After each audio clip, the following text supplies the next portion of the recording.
Get loose. Let's see if I can walk you through this. I'm just getting my channels memorized, so please bear with me. The first thing that I noticed right away is that there are two different gobo wheels. So let's see if we can get that rolling. Two different gobo wheels. So it's easy to kind of forget where you are. I'll put it that way.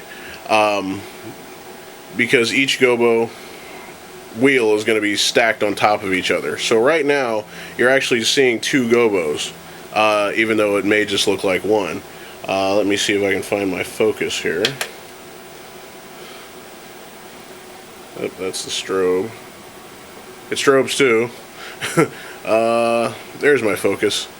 Alright, so this is going to be focused on the first gobo wheel. And then if I focus to the other gobo wheel, you'll see it come through here. And that is the second gobo. It's a glass gobo. So there's a lot of cool things you can do with this. Let me see if I can stop that gobo shake so nobody gets sick. Alright. Alright, there, we'll do it that way. So as you can see there, they can be stacked on top of each other. Whoops, come back. Alright, let's see what else we got going here. So in the case of the gobo wheels I was talking about here, oh, that's your color wheel. I'll show you that in a minute. So if I were to stack a gobo on top of this, something like that, there's a lot of cool effects you can do with that. You know, it's a ring from one gobo wheel and then that glass gobo I was showing you before. Let's see if we can do something else. There we go. So if you stack up your wheels, you can do cool effects that you couldn't do any other way. So that's pretty sweet. And if you take it out, then you can see the whole thing. I'm using the Chauvet Obey 40 DMX board right now, so I'm a little slow moving between these things. I'm a little partial to light Jockey myself, but it is a lot more expensive than what you'll pay for this little board. And honestly, it does all the same things. You just have to remember your channels. Now we can talk about color here.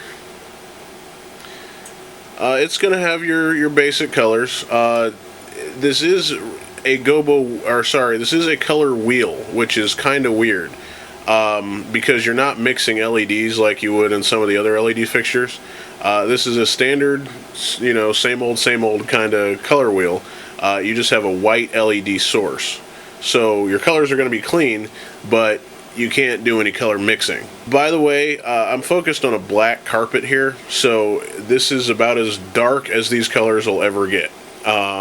Just so you know, without dimming, I'm at 100% right now. So without dimming, these aren't going to get any darker than this in a use situation. So that's pretty cool, right? Let's see. Let's get out of here.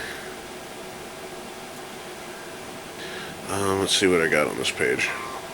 There's my prism. It's a three-way prism. This is the only prism in this fixture. I was kind of leaning toward a Visi-Spot that Brian Red did a review on because it's got a 5-way prism. That's pretty cool, but it's only got a 20-watt LED, so I'd rather trade brightness for a function that I may or may not use. So, but that's cool. You have your prism there.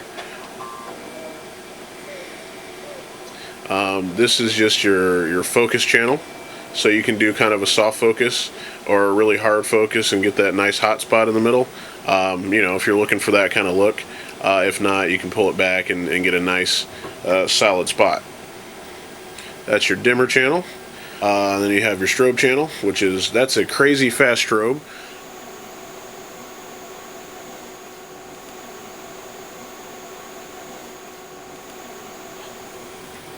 And that's something that you can do. That's an LED. It's an electrical strobe. It's not a shutter strobe, so you can do it really, really fast, which is pretty impressive. There we go, and that's more of a slow strobe. So that's all the channels. Oh, I didn't tell you about the pan and tilt.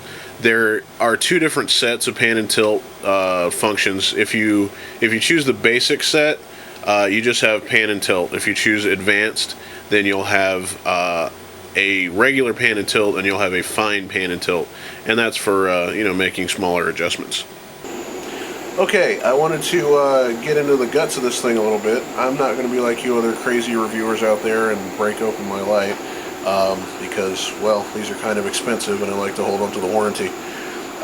As you can see, it's really easy to get into. You just have a sliding cover, no tools, no screws or anything like that. So if you have a custom gobo, you can do this on site.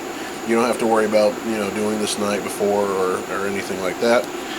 There's two gobo wheels inside. There's a static wheel and a rotating wheel, and there is a color wheel in this as well.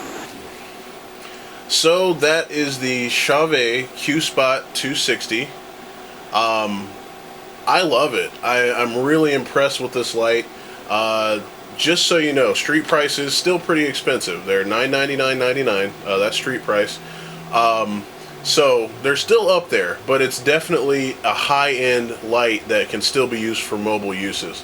Like I said before, it's only 30 pounds, so you can whip these around pretty good. I would suggest having a decent case for these. I still need to figure out what I'm going to put it in, but I'll get there. But yeah, I mean, as far as functionality, as far as brightness, I don't think there's anything else that matches it. So if you can afford the change, if you're going to use it, if you're going to carry it around, it's definitely worth it. I definitely wouldn't pick up this light if you don't want to have extra stuff, because there's going to be extra stuff. You're going to have extra cases and extra cables and stuff like that, but there's nothing else out on the market that touches this right now. Like I said previously, I've been a sales guy. I know what's out there. I love lighting. I offer extra lighting for free most of the time just because I love lighting. So I wouldn't steer you wrong. So if you can, like I said, if you can afford it, and you're into that, you want to get into programming and stuff like that, then you can do that with this. These also run sound active. They'll run master slave just like some of the lower end lights. I can't come up with anything bad to say about it, and I'm definitely proud to have these as part of my gear. So that's my very first review for the Chauvet Q-Spot 260 LED, a 60 watt LED fixture, moving head. As you can see, really bright. It could be something to watch out for at weddings. You may need to dim the lights down a little bit. You don't want to blind grandma. But like I said, it is a brilliant piece. I love it. And Chauvet, I just picked up 4 of these things, so you might want to kick me down a polo shirt or something, or send me another piece of gear, because I'd love to do another review. Anyway, thanks for watching. Subscribe below or over there, depending on which way it is now. So I had a great time doing this review. I don't have a cool going away line like Brian Red, so I'm going to say my name is Cameron Williamson, aka DJ Perez of Paradox Productions, and keep spinning.